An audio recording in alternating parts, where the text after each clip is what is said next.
नमस्कार दोस्तों, स्वागत है आपको जरूरत है सोच की चैनल। सोचिए, अगर कोई व्यक्ति मंत्री बनने से इनकार कर दे, अगर उससे सत्ता, पैसा, नाम कुछ भी ना चाहिए, सिर्फ देश के लिए काम करना हो, वो भी गुमनाम रहकर, क्या आप ऐसे इंसान को महान कहेंगे या पागल? ये कहानी है एक ऐसे व्यक्ति की जो सरकार नहीं, समाज बदलने निकल रहा था और वो बदल कर ही दम लिया। नाम नानाजी देशमुख, जिसने कहा था मेरी राजनीति गांव में होगी, संसद में नहीं। आज का भारत चमक रहा है, सड़कों पर रोशनी है, गांव तक शिक्षा है, इलाज है, विकास है। और क्या आप जानते हैं, इसी रास्ते की नींव किसी नेता, किसी सरकार ने नहीं, साधारण से इंसान ने रखी थी, जिसने कभी सत्ता की लालच में कदम भी नहीं रखा। वो मानते थे देश को बदलना है तो लोगों को खुद बदलना होगा। और इसी सोच के साथ शुरू हुई एक क्रांति, जो ना तलवार से थी ना भाषणों से। ये क्रांति थी गांव को आत्मनिर्भरता बनाने। बचपन में देशभक्ति।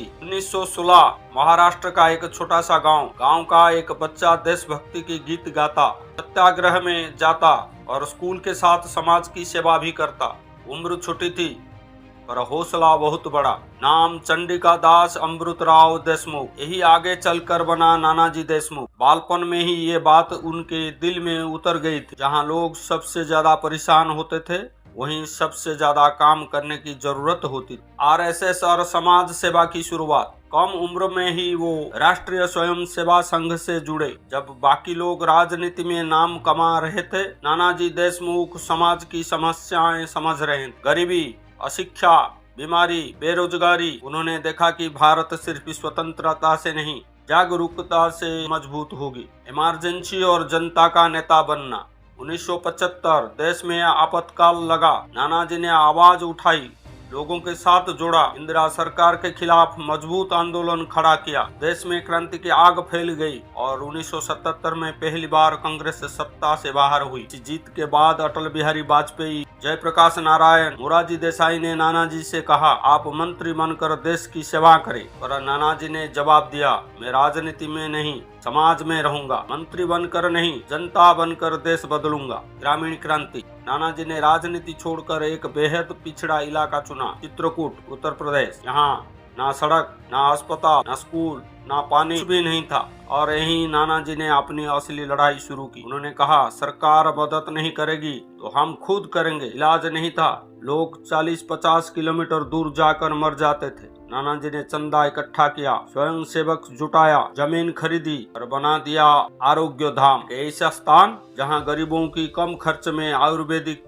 आधुनिक उपचार मिलता है। आज वहाँ हजारों लोगों की इलाज मुफ्त में होता है। नानाजी कहते थे, क्या किताबों से नहीं, जिंदगी से मिलती है। उन्होंने ऐसे स्कूल बनवाया जहाँ बच्चे सिर्फ पढ़ते नहीं, रोजगार पैदा करना सीखते हैं। खेती को नई तकनीक, पानी प्रबंधन, बायोगैस, अस्पताल। गांव खुद अपने पैसे पर खड़ा होने लगा। उन्होंने बताया, आत्मनिर्भर गांव मॉडल, जहां गांव खुद उगाता है, खुद कमाता है, खुद रोजगार देता है और खुद निर्णय लेता है। ना सरकार पर निर्भरता, ना नेताओं पर। नानाजी ने कहते थे, आत्मनिर्भर गांव, सशक्त भारत। 94 साल की उम्र में उन्होंने देह त्याग दी, पर अपने पीछे दे गए एक जीता जागता उदाहरण। हजारों छात्रों के लिए शिक्षा, गांव की अर्थव्यवस्था, आधुनिक प्लस देसी चिकित्सा, स्वावलंबन का देशभक्ति मॉडल। भारत सरकार ने उन्हें भारत रत्न दिया, पर सच कहे तो नानाजी खुद ही भारत की पहचान बन चुके थे। महान बनने के लिए कुर्सी नहीं चाहिए,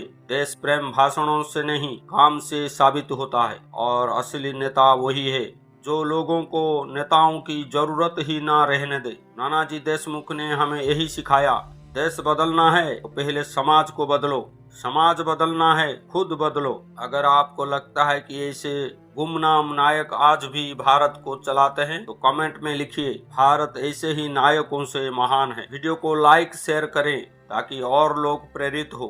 तो ये थी आज की सोच। मिलते हैं और एक नया सोच के साथ, क्योंकि आज दुनिया को जरूरत है सोच की। जय हिंद।